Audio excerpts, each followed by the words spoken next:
Students, how are you. मैं आपकी शीशम स्कूल कक्षा 7वीं की अध्यापिका। आज हम आरंभ हिंदी पाठमाला में करेंगे पाठ नंबर 6। पाठ नंबर 6 हमारा पौधों की पीढ़ियाँ, यानी कि पौधों की जो पीढ़ियाँ चलती हैं उनके बारे में बताया गया है।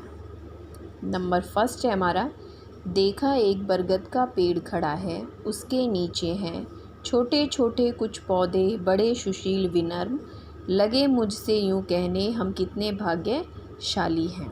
इसमें कवि पौधों के बारे में बता रहे हैं। इसके कवि हैं हरिवंश राय बच्चन। हरिवंश राय बच्चन कौन थे? अमिताभ बच्चन जी के पिताजी।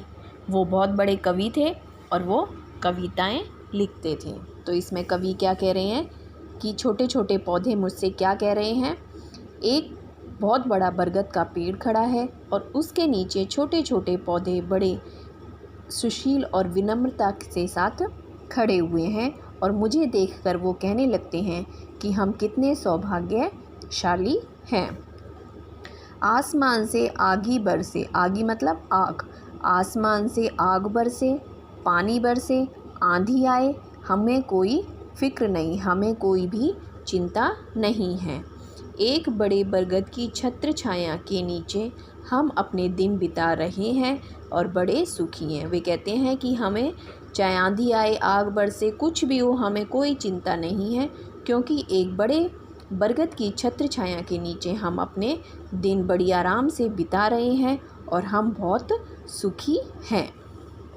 अब देखिए नेक्स्ट पीढ़ी क्या बोलती है। नंबर 2, देखा एक बड़ा बरगद का पेड़ खड़ा है, उसके नीचे हैं छोटे छोटे कुछ पौधे, असंतुष्ट और रुष्ट, देखकर मुझसे बोले हम भी कितने बदकिस्मत हैं। इसमें बरगद का पेड़ खड़ा हुआ है और उसके नीचे छोटे छोटे पौधे खड़े हुए हैं और वह असंतुष्ट और रुष्ट है, मतलब वो खुश नहीं है और वो रूठे हुए हैं और कवि को देखकर बोलते हैं कि हम कितने बदकिस्मत हैं। जो खतरों का नहीं सामना करते, कैसे हम ऊपर उठ सकते हैं। अगर हम खतरों का सामना नहीं करेंगे तो हम ऊपर कैसे उठ सकेंगे, हम तो वहीं की वहीं डरपोक बने रहेंगे। इसी बड़े की छाया ने तो हमको बौना बना रखा है, इस बड़े वृक्ष की छाया ने हमें बौना बना रखा है, मतलब जितना हमारा वो होता है, जितनी हमारी लंबाई होती है उसे हमें छोटा बना रखा है और हम बड़े दुखी हैं और हम बहुत दुखी हैं।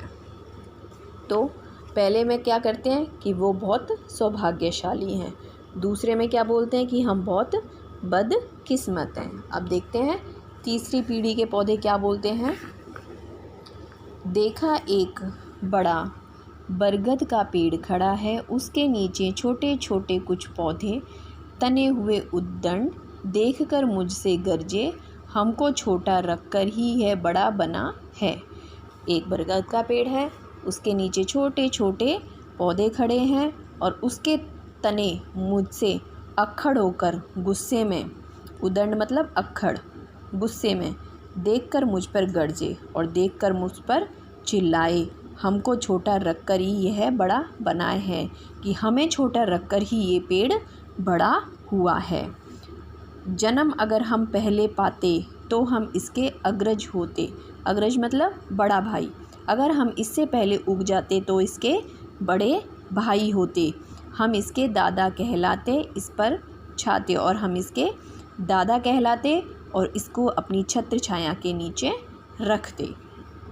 नहीं वक्त का जुल्म हमेशा हम यूं ही सहते जाएंगे, हम कांटों की आरी की कुल्हाड़ी अब तैयार करेंगे।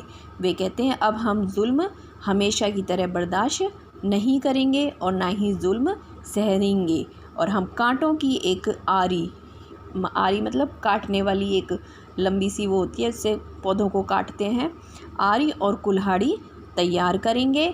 फिर जब आप यहाँ आएंगे बरगद की डाली डाली कटती पाएंगे और अब आप दोबारा जब यहाँ लौट कर आएंगे तो आप देखेंगे कि बरगद की हम सारी डालियों को काट डालेंगे। ठूंठ मात्र यह रह जाएगा नंगा बूचा, यह केवल एक ठूंठ की तरह रह जाएगा, एक खम्भे की तरह खड़ा रह जाएगा और इसके सारे पत्ते और टहनियों को हम काट देंगे और ये बिल्कुल नंगा हो जाएगा। और निगल जाएंगे तब हम इसे समूचा, और हम इसको निगल जाएंगे। छोटे छोटे पौधों के बीच में ये ठूंठ खड़ा रह जाएगा और हम इसको निगल जाएंगे। इसमें कवि पेड़ों की पीढ़ियों के बारे में बता रहे हैं। तो आप इस लेसन को अच्छे से रीडिंग कीजिए और इसको समझिए। Thank you.